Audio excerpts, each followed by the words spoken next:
Mais quel est ce dirigeant qui passe tout son temps à danser et à se faire voir au sein de la petite population? Brice Clotaire Oligui Nguema, quel bilan depuis sa prise de pouvoir le 30 août 2023? Des questions fortes que se posent bon nombre de personnes et auxquelles nous allons tenter de répondre dans cette vidéo. Mais avant, n'oublie pas de t'abonner si tu es nouveau sur la chaîne, laisse un like, ça m'encourage, commente si tu en ressens le besoin et n'oublie pas d'activer la cloche des notifications pour ne manquer aucune de mes prochaines sorties. Eh bien, allons-y. Ce n'est un secret pour personne, Oligui Nguema, le président gabonais, est plutôt de nature assez joviale par moments. Et malheureusement, toute cette gaieté a tendance à être mal interprétée par bon nombre de personnes qui estiment qu'un chef d'État ne devrait pas se retrouver sous les projecteurs de façon festive comme on peut le voir. En effet, depuis bon nombre de temps déjà, on ne les compte pas, les scènes de trémoussement, les moments dancing et tours de secouement du président gabonais Brice Clotaire Oligui Nguema. Des scènes qui suscitent l'indignation de bon nombre d'observateurs qui crient au scandale, arguant qu'un chef d'État qui se respecte doit maintenir une certaine dignité et un certain niveau de gravité. Les actions d'Oligui Nguema dans ce sens sont perçues comme trop folkloriques ou frivoles, ce qui nuit gravement à son image et à sa crédibilité en tant que leader. Bien, accordons le bénéfice du doute à ceux qui le disent. Maintenant, je veux bien comprendre quelque chose. Oligui Nguema est-il le premier président en fonction qui se laisse bercer par les sonorités et esquisse quelques pas de danse? Oligui Nguema est-il le précurseur du véhiculement de l'image d'un président dansant?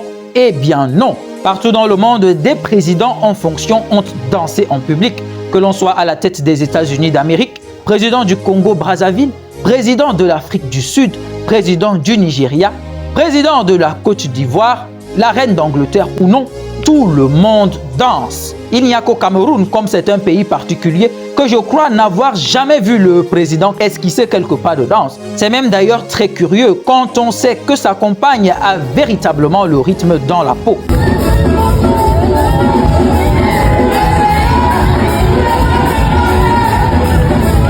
Mais bon, c'était une parenthèse. Alors tout ceci se justifie par quoi?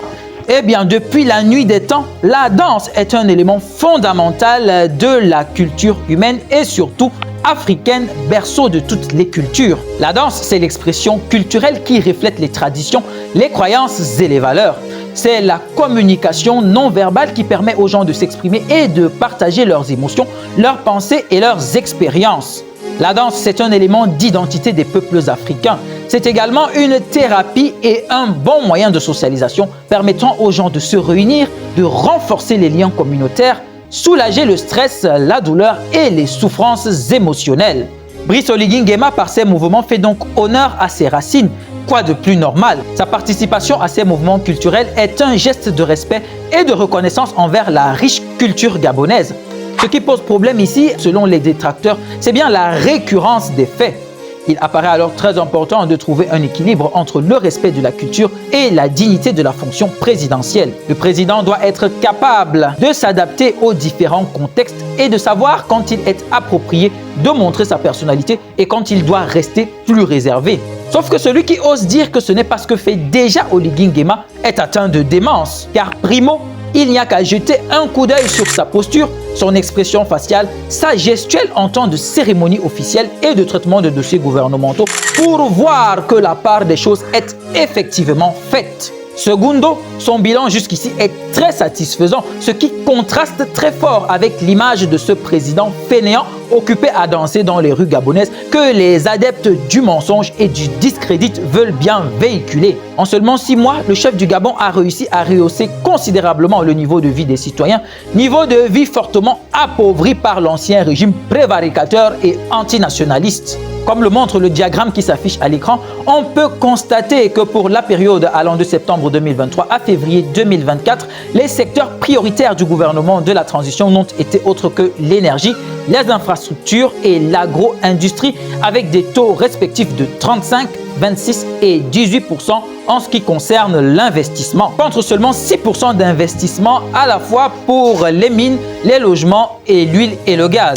Depuis qu'Oligui Nguema et sa clique sont aux affaires, le pays se porte mieux, pour ne pas dire très bien. Une meilleure gestion des institutions étatiques a conduit à un accroissement fulgurant des recettes sans pour autant élargir l'assiette fiscale.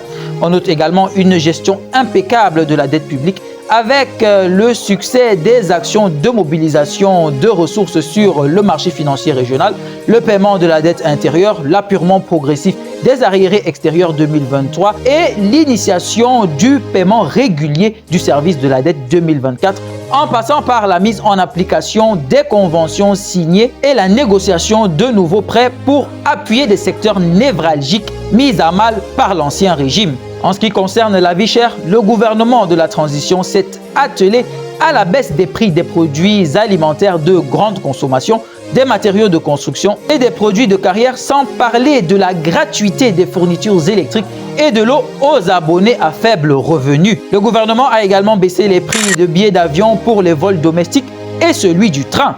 Le Comité pour la transition et la restauration des institutions, en abrégé CTRI, a entrepris ça et là de vastes chantiers de rénovation d'infrastructures mis en délabrement par la négligence de l'ancien régime. De nombreux nouveaux chantiers ont également vu le jour et ceux jetés aux oubliettes mais pourtant en cours d'exécution ont aussi bénéficié de l'action salvatrice du CTRI. À ce niveau, on note par exemple la création de la Société de construction et de restauration des édifices publics, en abrégé SOCOREP. Cette société d'État dotée de la personnalité juridique et jouissant de l'autonomie de gestion administrative et financière a pour mission la conception de bâtiments devant abriter les administrations publiques et la restauration des édifices publics, permettant ainsi à l'État de limiter le recours à la location et les dégradations de biens publics, faisant ainsi économiser à terme plus de 20 milliards de francs CFA par an.